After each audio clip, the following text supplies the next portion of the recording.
A widowed millionaire named Daniel Harrington had lived the last 4 years like a man moving through a world made of glass, cold, fragile, and always moments away from breaking.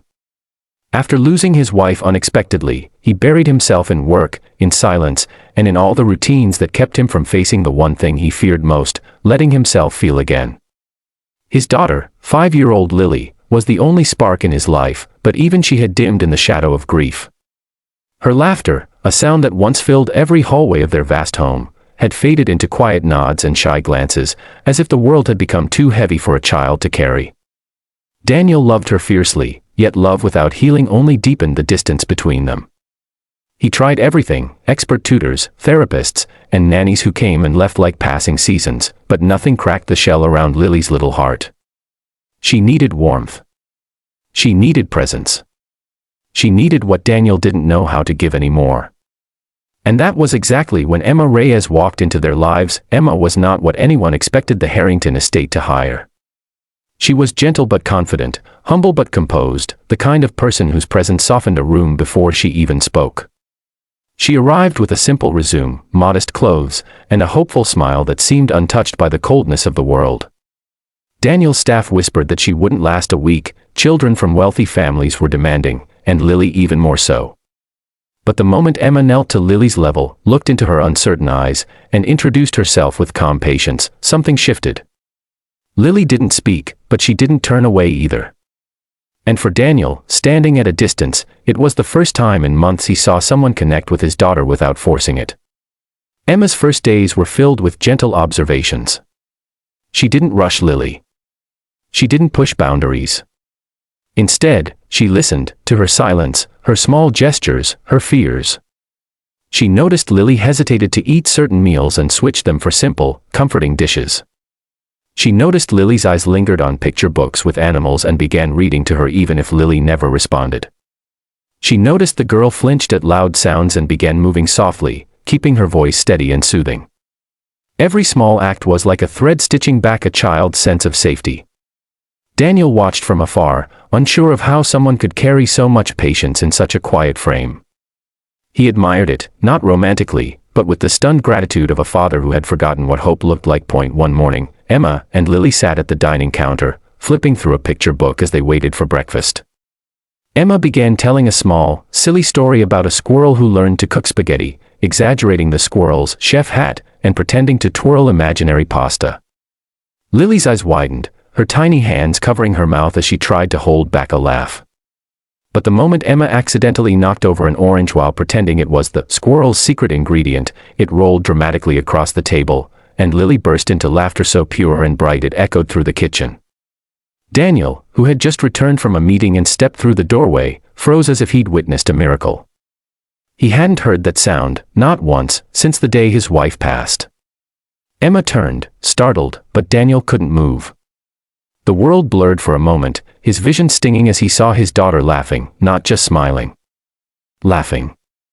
Something inside him cracked open, not romantic longing, but a father's overwhelming relief, gratitude, and an ache he had buried deep beneath layers of work and silence. From that day on, Emma became the turning point in Lily's life. She taught her small handcrafts, walked with her in the garden, encouraged her to speak in gestures first and then slowly form words again. Lily wasn't broken, she was healing, and Emma's presence was the warmth she needed. But as Lily blossomed, Daniel found himself facing something he didn't expect, the uncomfortable realization that he had begun to admire Emma not just for what she did, but for the person she was. It wasn't romantic attraction, it was respect, the sense that she carried a quiet courage he himself had lost. But Daniel was careful. He set boundaries, remained professional, and reminded himself constantly that healing came first. Yet something undeniable changed in the house. The silence that once echoed through the grand halls turned into soft conversations, Lily's giggles, and Emma's gentle storytelling. For the first time since his loss, Daniel felt that home wasn't just a building, it was something being rebuilt day by day. One rainy afternoon, Lily dragged Emma to the living room to build a pillow fort for the storm. Daniel returned early and found them mid-construction, pillows everywhere, blankets draped over chairs, Lily laughing as Emma pretended to measure the ceiling height with absurd seriousness. Daniel stood at the doorway again, watching quietly. He wasn't a man used to warmth anymore, and seeing it unfold like this stirred emotions he wasn't prepared to face. Emma noticed him and smiled politely, never overstepping. She asked for an architect. Emma said playfully, "So I'm doing my best." Lily ran to him, tugged his sleeve, and for the first time in years whispered, "Daddy, play." Daniel's heart nearly stopped. Emma looked away respectfully, giving them space. And in that simple moment, something shifted again. Lily wasn't just healing, she was inviting him back into her world. As days turned into weeks, Daniel found himself arriving home earlier, lingering in conversations longer, and rediscovering the gentle parts of fatherhood he thought he had forgotten. Emma remained humble, grounded, always making sure Lily's progress came first. She never hinted at anything beyond her role. She never needed to. Her kindness wasn't an act, it was her nature. And that authenticity was what slowly rewove the fabric of Daniel's shattered family. He didn't fall in love, not yet, and not recklessly.